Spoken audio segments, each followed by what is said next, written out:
আমাৰ এই ৰথৰ শুভাৰম্ভ কৰে। আত্মসহায়ক গোটসমূহ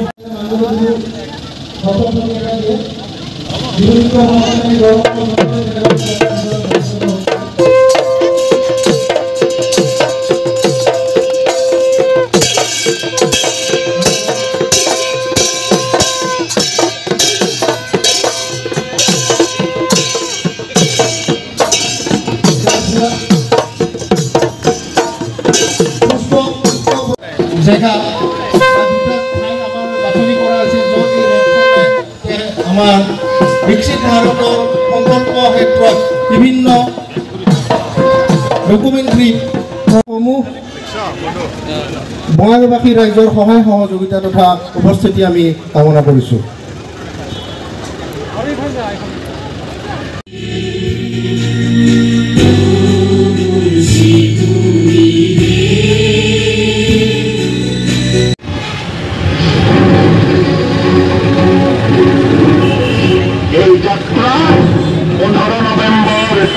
ভগৱান বিৰছা মুণ্ডাৰ এদিন এনে পৰিয়ালৰে অন্ন খাইছিলোঁ। মই এদিন সমাজৰ অন্তিম ব্যক্তিগৰাকীৰ নিমখ খাইছিলোঁ।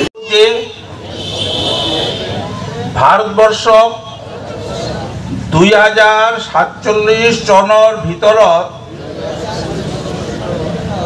আত্মনিৰ্ভৰ আৰু বিকশিত ৰাষ্ট্ৰ হিচাপে গঢ়াৰ সপোন বাস্তৱায়িত কৰিম। ভাৰতবৰ্ষৰ একতা সুদৃঢ় কৰিম। নাগৰিক হিচাপে কৰ্তব্য পালন কৰিম। উপসভাপতি শ্ৰীযুত শৈলেন্দ্ৰ দাসদেৱ চৰকাৰদেৱ, বঙাইগাঁও পৌৰসভাৰ উপসভাপতি। এই চেগতে মই মঞ্চত উপবিষ্ট হ'বলৈ অনুৰোধ জনাব বিচাৰিছোঁ বঙাইগাঁও পৌৰসভা, পঞ্চায়ত, নগৰ পঞ্চায়ত আৰু পৌৰসভা আৰু নগৰীয়া স্থানীয় সংস্থাক সামৰি লোৱা লক্ষ্যৰে তলত উল্লেখিত কাৰ্যসমূহ সমাপন কৰা হৈছে।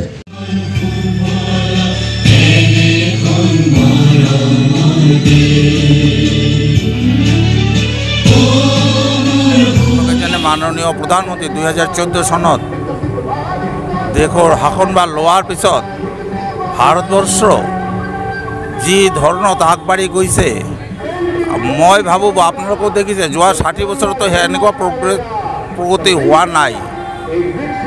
এইটোৰে এটা অলপ চমু ইতিহাস দাঙি ধৰাৰ কাৰণে বা ৰাইজৰ জ্ঞাতাৰ্থে, ৰাইজে জানে তথাপি ৰাইজৰ জ্ঞাতাৰ্থে আজি এটা বিকশিত ভাৰত সংকল্প যাত্ৰা আমি এটা প্ৰগ্ৰাম কৰিছোঁ বঙাইগাঁৱত। আমাৰ আজি ইয়াতে বঙাই মিউনিচিপালিটিৰ অধীনত এইটো প্ৰগ্ৰাম আয়োজন কৰা হৈছে। আপোনালোকে জানে আমাৰ মাননীয় প্ৰধানমন্ত্ৰী নৰেন্দ্ৰ মোদী ডাঙৰীয়া যোৱা 9.5 বছৰত যি অভূতপূৰ্ব উন্নতি কৰিছে, যি তেখেতক মই ঋষি তুল্য বুলি ভাবোঁ। যেই মানুহজন, যেই প্ৰধানমন্ত্ৰীজনে সদায় দেশৰ চিন্তাই কৰি থাকে, সেই চিন্তাৰ ফলস্বৰূপে আমি চাৰিওফালে আজি উন্নতিৰ সোপান দেখা পাইছোঁ।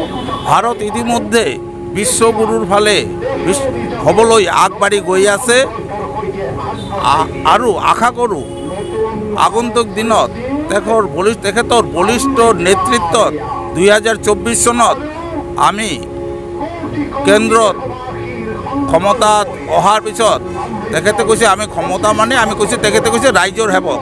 তেখেতে যাতে ৰাইজৰ সেৱক হিচাপে আকৌ 2024 চনত আহিব পাৰে, সেইখিনি আপোনালোকৰ প্ৰচেষ্টাত ফলপ্ৰসূ হ'ব, যাতে আমি যিখিনি কাম বাকী আছে সেইখিনি কাম আমি 2024 চনত সেৱক হিচাপে আমাৰ প্ৰধানমন্ত্ৰীক দেখা পোৱাৰ পিছত সেইখিনি কাম কৰিব পাৰোঁ।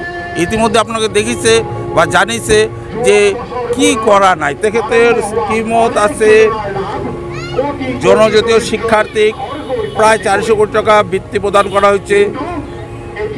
তাৰপিছত আপোনাৰ আন্তঃগাঁথনি সৃষ্টি এটা উচ্চ পৰ্যায় পাইছেগৈ। দুখীয়া মানুহক প্ৰায় 85 কোটি মানুহক অহা 5 বছৰত বিনামূলীয়াকৈ 35 কেজি কৰি চাউল দিয়া হ'ব। এতিয়া সকলোৱে ৰেচন কাৰ্ড পাই আছে। প্ৰাইম মিনিষ্টাৰ আৱাস যোজনাত প্ৰায় 5.5 কোটি মানুহ আমাৰ ঘৰ পাইছে। প্ৰায় 50 লাখৰ ওপৰত মানুহ আয়ুষ্মান কাৰ্ড পাইছে আৰু সেইটোৰ ফলত যথেষ্ট উপকৃত হৈছে। আৰু আন্তঃগাঁথনি ইমান হৈছে, ইমান এয়াৰপোৰ্ট হৈছে, ইমান মেডিকেল কলেজ হৈছে। একচুৱেলি তেখেতৰ স্কিমৰ কথা মই কোনেও কৈ শেষ কৰিব নোৱাৰিব। তথাপি ভাবোঁ যে আমাৰ মাননীয় প্ৰধানমন্ত্ৰী ডাঙৰীয়া দেশখনত কৰিবলগীয়া বহুতো কাম আছে। সেইখিনি কাম আগন্তুক দিনত তেখেতে সম্পন্ন কৰিব। সেইকাৰণে আপোনালোকৰ সকলোৰ সহায় সহযোগিতা শুভেচ্ছা বিচাৰিছোঁ।